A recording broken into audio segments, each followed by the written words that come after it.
Vamos a hablar de tres lugares específicos de desarrollo de melanoma, para que nos orienten nuestros participantes, si hay alguna diferencia con respecto al resto de los sitios, si hay alguna cosa especial que tenemos que hacer. Vamos a partir hablando el pabellón auricular. El pabellón auricular corresponde al 7 al 13% del total de los melanomas, una subunidad más frecuente en hombres, aparentemente tiene alguna relación con el pelo, pero así ha sido, y tradicionalmente se consideraba que esta localización era de mal pronóstico, por lo tanto los tratamientos siempre eran muy agresivos. Recientes publicaciones contradicen un poco eso. Vamos a ir tratar de ser lo más conciso al respecto. En el pabellón auricular tenemos muchas veces este tipo de lesiones que ya hemos hablado extensamente y el diagnóstico no, pero le quiero preguntar al doctor Andriani cómo usted planifica la biopsia pensando en los cirujanos. Así como nosotros los cirujanos necesitamos mucho a los dermatólogos para que nos hagan el diagnóstico, también en la planificación, cómo usted planifica no solamente el diagnóstico, sino además la biopsia en este tipo de lugares para tener una mejor biopsia. Sebastián. Bien. Bueno, aquí es súper importante tener una lesión con dermatoscopía, ¿ya? Efectivamente, la mayoría de lesiones que aparecen en pabellón auricular son léntigos malignos, y son lesiones que, en general, siempre el color, sobre todo el color gris o la ocupación folicular en la dermatoscopía, nos van a hacer sospechar de que esta lesión está en una zona más profunda.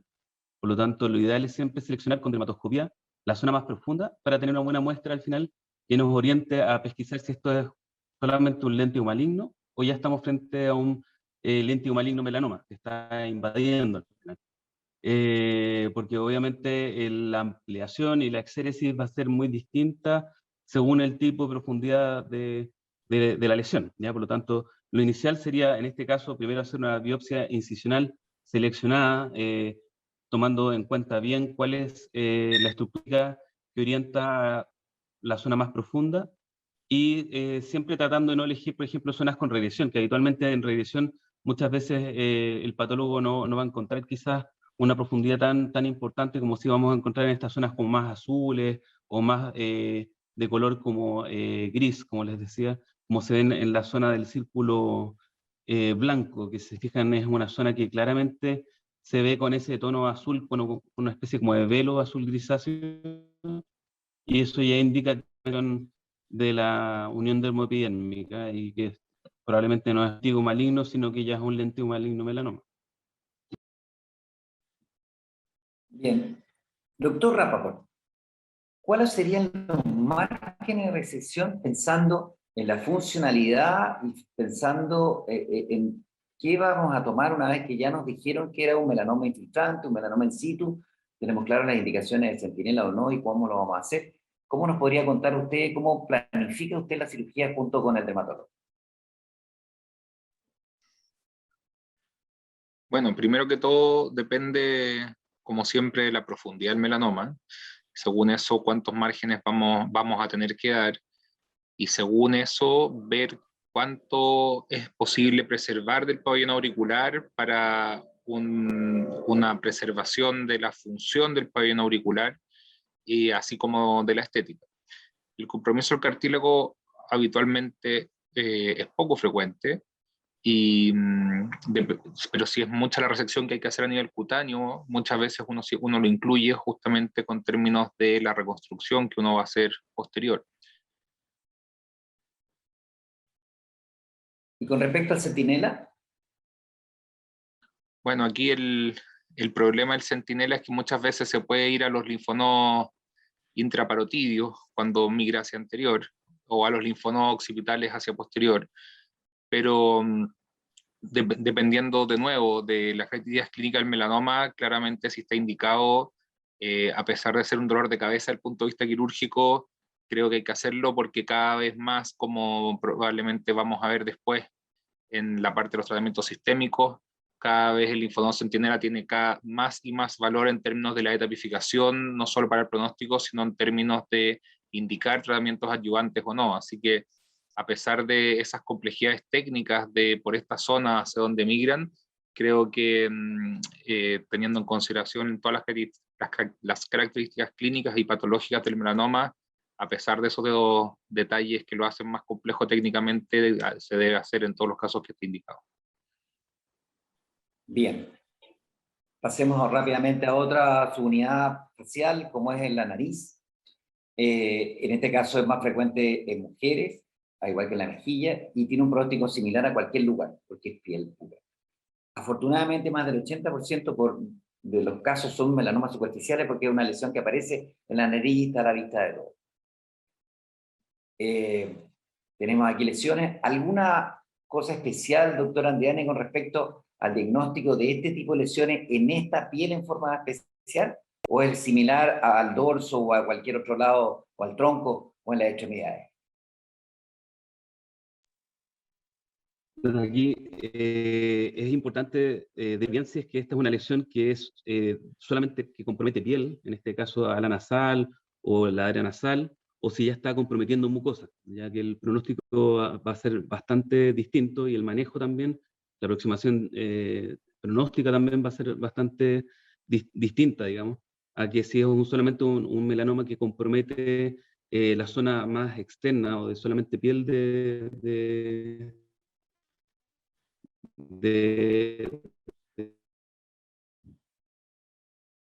del, ahora en cuanto a la hematoscopía, para seleccionar la zona de biopsia que en general va a tender a ser en la zona donde nosotros pensamos que probablemente estaba más profundo el melanoma o que es una zona que tiene mayores características de melanoma que de zona no tan específica, ¿ya? En general vamos a buscar zonas que son más oscuras, con ocupación de folículos, en general no seleccionamos zonas con radiación, ya lo mismo que más o menos conversamos con el tema de oreja. Es muy similar. Y siempre pensando en una biopsia incisional inicialmente, para el diagnóstico. Doctor Madrid, ¿cómo planificamos una resección en esta subunidad que es tan compleja? ¿Cómo pensamos, cómo planificamos a nivel local? Ya sabemos que a nivel regional, de acuerdo a la descripción de la profundidad, vamos a tener centinela o no. Pero ¿cómo planificamos la resección? ¿Cómo lo hace usted en clínica además? Bueno, yo como concepto inicial creo que lo más importante es entender que no deberían modificarse los estándares de calidad o de estrictez de terapéutica por el lugar donde está el melanoma. Y eso es súper complejo porque lo difícil de estas lesiones no es resecarlo, lo difícil es reconstruirlo o aceptar que necesita una resección compleja y una reconstrucción más compleja aún para poder dejarlo bien tratado. A mí me llama la atención un poco la literatura en general cuando hablan de consideraciones respecto de sitios especiales en cuanto a la agresividad del tratamiento. Yo no entiendo muy bien qué significa eso, porque uno no debería cambiar lo que tiene que hacer dependiendo del lugar donde está. Se entiende que es complejo, que un paciente puede necesitar que le saquen la mitad de la nariz, pero es una cuestión de pronóstico vital frente a los melanomas. Entonces, si bien uno puede ser un poco más estricto y ser absolutamente estricto en cuanto a lo que hay que resecar, creo que no debe cambiarse el estándar de tratamiento que está establecido. Ahora, tenemos ayuda, gracias a Dios, en eso, porque tenemos algunas técnicas que nos permiten,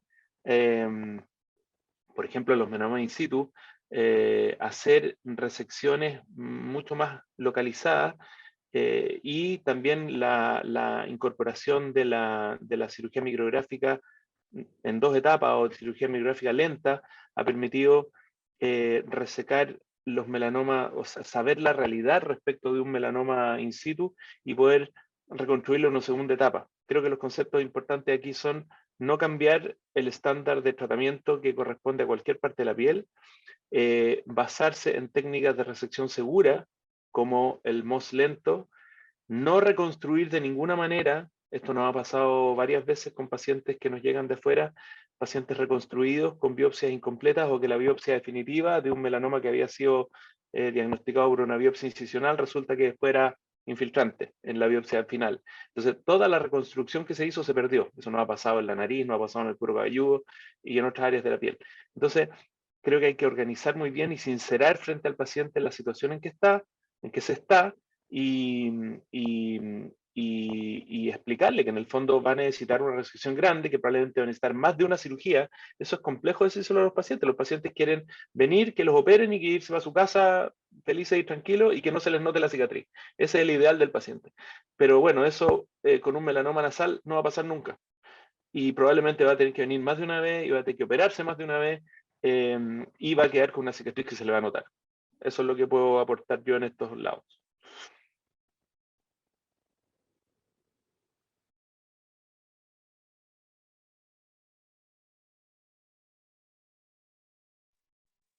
Y quizás otra cosa importante recalcar también a los pacientes que tienen una alta tasa de recidiva, de recurrencia. Por lo tanto, ahí el seguimiento también de las lesiones es súper importante. Claro, probablemente ese punto que tú dices de la alta tasa recibida también está dado porque como es un área compleja, las resecciones son menos agresivas, por razones obvias. Entonces, claro, si, probablemente no es que en ese lugar sea más recurrente el melanoma, sino que los tratamientos son menos radicales, por decirlo así. Es la historia del dermatofibrosarcoma clásica, que ahora con MOS y con algunas otras alternativas se han ido, ya no hay tantas recurrencias porque en el fondo las resecciones son mejores. Probablemente aquí pasa algo similar. Y eso es una cuestión que uno creo que tiene que sincerar frente al paciente claramente. Y en eso los comités Sí. son fundamentales porque nos entregan el respaldo académico para poder hacer resecciones completas de la nariz o para poder operar un paciente en dos etapas, que significa 2 hospitalizaciones, más costo para el paciente, pero es lo que probablemente se necesita de verdad. Sí, algo que nos ha tocado ver acá también, de pacientes que tienen lesiones en zona nasal, oreja,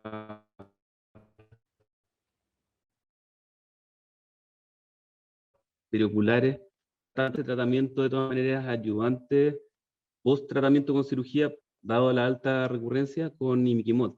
Y en general ellos lo que están por ahora juntando casos, todavía no está publicado, pero ya tienen bastantes casos, es que han tenido menos casos de recurrencia de lo mismo, digamos, como que se aseguran un poco.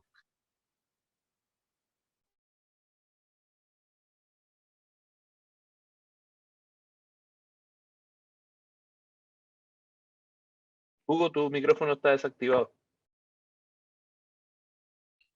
Estaba relatando que está descrito que en la zona donde se desarrollan los melanomas, o cerca de donde se desarrollan los melanomas, existen a la vez melanomas atípicos, una zona de cancerización, que hay una teoría con respecto a la recurrencia y el uso del imiquimod. Eso es la idea que se está desarrollando en este momento y que faltan publicaciones para poder comprobar eso. Y eso explica la alta tasa de recurrencia en la cara, además de las resecciones incompletas, que es la primera causa, lejos, con márgenes adecuados.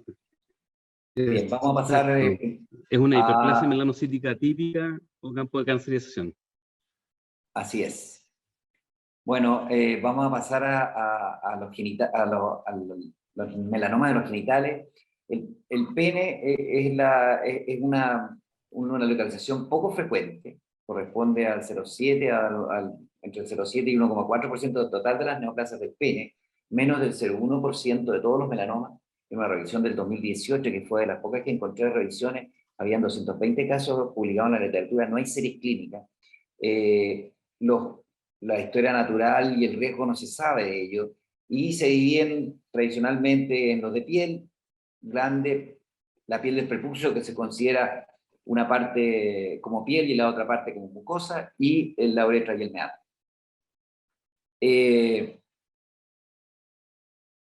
Aquí tenemos algunos ejemplos, son encontrados en la literatura, y me gustaría preguntarle al doctor Sebastián Andriani. Quiero juntarlo con el caso siguiente, que nos gustaría que nos dijera esto de estudiar, de diagnosticar las lesiones melanocíticas en las mucosas genitales. ¿Por qué no nos cuenta un poco la dermatoscopía, la clínica y estos nuevos, y la confocal? Sí, mira, dentro de mucosa en general, melanoma mucoso siempre está escrito de que es un melanoma que llegan tarde los pacientes, sobre todo cuando son en zona genital, porque muchas veces el paciente no cuenta hasta que ya es muy tarde, y muchas veces lo que pasa es que son derivados por ginecólogo o por otras especialidades, cuando ya el melanoma está más o menos avanzado. Ahora, lo que se sabe también es que pacientes que han tenido melanoma tienen también más riesgo de desarrollo de lesiones incluso en estas zonas. Zona mucosa, y lo contamos, digamos, si tiene alguna lesión, y si es que la tienen, la observamos, porque efectivamente la dermatoscopía tiene un rol también, y están descritos varios criterios dermatoscópicos que permiten hacer una genital que son bastante frecuentes, o de léntigos que son también bastante frecuentes, versus lesiones que son sospechosas por la dermatoscopía de melanoma. Y por otra parte, la confocal efectivamente es bastante útil porque la piel y la mucosa también, al ser delgada, permite ver bastante claras las estructuras que están por debajo, y por lo tanto nos permite también diferenciar de mayor forma antes de la biopsia si es que estas lesiones son sospechosas de malignidad, porque no todo el mundo tampoco le gusta tener una biopsia en estas zonas que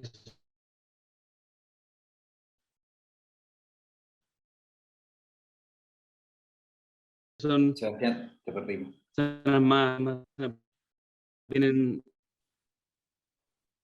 ¿sí? Te estamos escuchando mal. Bueno, la idea es un poco eso, de lo complejo que es esta zona. Son casos poco frecuentes que requieren un desafío diagnóstico y un desafío multidisciplinario de manejo. Estamos un poquito atrasados, así que vamos a dejar el resto de la discusión para más adelante. Estamos muy atrasados, así que quedamos hasta aquí, Arturo.